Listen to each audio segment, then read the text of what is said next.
আল্লাহ আপনার দিকে কেমন করে দেখে আছে জানেন? আল্লাহ বললেন, দাউদ আমার জমিনে আমার বান্দা আছে না নাই? হযরত দাউদ বলেন আছে। দাউদ কেমন পাইলা? দাউদ বলে দুই ধরনের পাইছি। আল্লাহ বলে কেমন মনে হচ্ছে? সে একটার নাম মুতবেরিন। মুতবেরিন মানে কি? জমিনটা কার? আল্লাহর। আসমানটা কার? আমি কার? তা আল্লাহর জমিন আমি যখন সিনেমায় চলে যায় আমি আর আল্লাহর নাই। আমি যখন নাটকে চলে যায় আমি আর আল্লাহর নাই। আমি যখন অশ্লীল ভিডিওতে চলে যায় আমি আর আল্লাহর নাই। আমি যখন মাদক বেহায়াপনায় চলে যায় আমি কি আর আল্লাহর আসিনি? তো মুতবেরিন মানে পিছনে চলে যাওয়া, মানে আল্লাহ ছেড়ে দিয়ে ইবলিসের পথে চলে যাওয়া, এটার নাম কি? মুতবেরিন। তা আমি যদি আমার মায়ের কথা না শুনি আমার মা বিরক্ত হবে। আমি যদি আমার বাবার কথা না শুনি আমার বাবা আমাকে ঘর থেকে বের করে দিবে, কথা ঠিক না? কিন্তু আল্লাহ কি বলছে জানেন? দাউদ আমার বান্দা সিনেমা হলে চলে গেছে। দাউদ বলেন হ্যাঁ। আমার বান্দা জেনাতে চলে গেছে। দাউদ বললেন হ্যাঁ। আমার বান্দা অশ্লীলতায় চলে গেছে। দাউদ বললেন হ্যাঁ। আল্লাহ বলে শোনো, সে সকাল বেলা গুনাহ করেছে, আমি মওলা তার ঘরে সকালের নাস্তা পৌঁছাইয়া দিয়েছে। সে দুপুর বেলা গুনাহ করেছে, আমি তার দুপুরের খাবার রেডি করেছি। সে রাতের বেলায় গুনাহ করেছে, আমি আল্লাহ তার জন্য রাতের খাবারের ব্যবস্থা করেছি।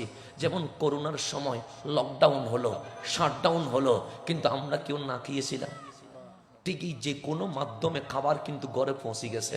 তো আল্লাহ বলছেন, দাউদ আমার যেই বান্দা আমাকে ছেড়ে দিয়ে অন্য পথে চলে গেছে, সে যদি জানতো ইন্তেজারি, আমি আল্লাহর অপেক্ষা যে আমার বান্দা ফিরে আসবে, ওয়াশৌকি আমার বড় শখ, আমার বড় ইচ্ছে হচ্ছে আমার বান্দা তওবা করবে, ওয়ারিফকি সে চোখ দিয়ে গুনাহ করেছে আমি অন্ধ করে দিব না, সে কান দিয়ে গান শুনেছে আমি বধির করে দিব না, এ জবান দিয়ে গালি দিয়েছে আমি গলাতে চিপে ধরব না, সে হাত দিয়ে অনেক কাজ করেছে আমি হাত কেটে ফেলবো না, সে পা দিয়ে এমন জায়গায় গিয়েছে যেখানে মানুষ যেতে পারে না আমি প্যারালাইজ দিব না।